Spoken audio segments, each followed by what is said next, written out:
Hi, this is Matt from tracyandmatt.co.uk, and this is the Toshiba Portégé G900.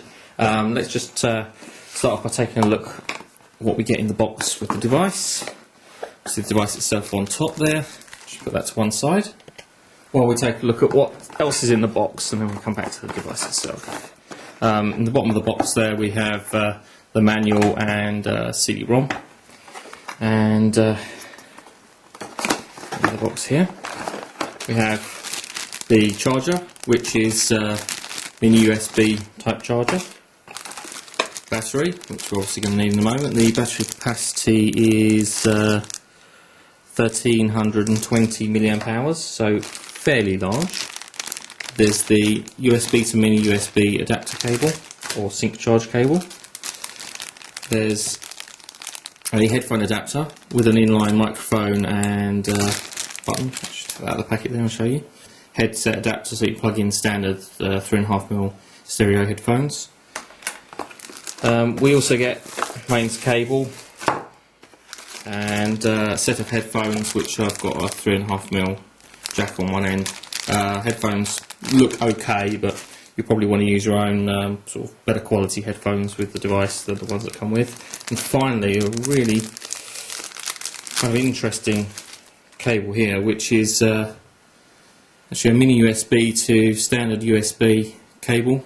With the G900 you can actually plug in external USB devices such as USB memory keys and well, hard drives if they're powered variety. So if we take a look at the G900,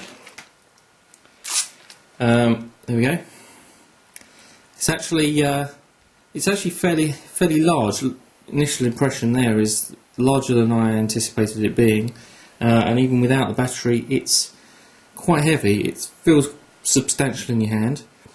So let's take a look at the front here. You've got a front facing VGA camera for video conferencing, your customary Windows OK, contacts, email keys, red and green and red, phone buttons, soft keys, and navigation D-pad type button there. Side we've got a camera button, volume control button up and down. Stylus slides in the bottom there, and that is a telescopic stylus. Worth mentioning that there isn't a spare stylus in the box at this point.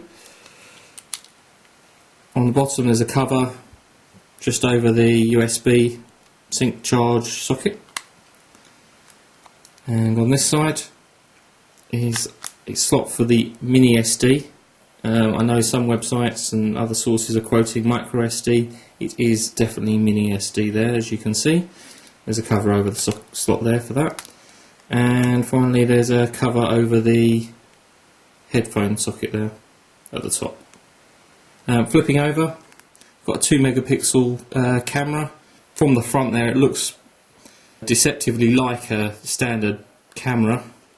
However, the actual camera aperture at the front is rather small, so we'll take a look at the picture quality on that. And then obviously the keyboard is on a spring-loaded slide mechanism there, with a I think it's 45 keys on the QWERTY keyboard, and on the back is the biometric fingerprint reader. The screen on this device, which I'll show you shortly once we have a chance to power the device up, is actually 800 by 480, which is very high res. Considering the size, it's 3-inch. So it looks a fairly impressive device. I'll just show you that next to something else. There we go, next to a M700 there. As you can see, substantially thicker. Not much difference in width there, but see, longer. And against my Samsung i600, again longer, substantially thicker, and probably about as wide. So fairly heavy, nearly 200 grams.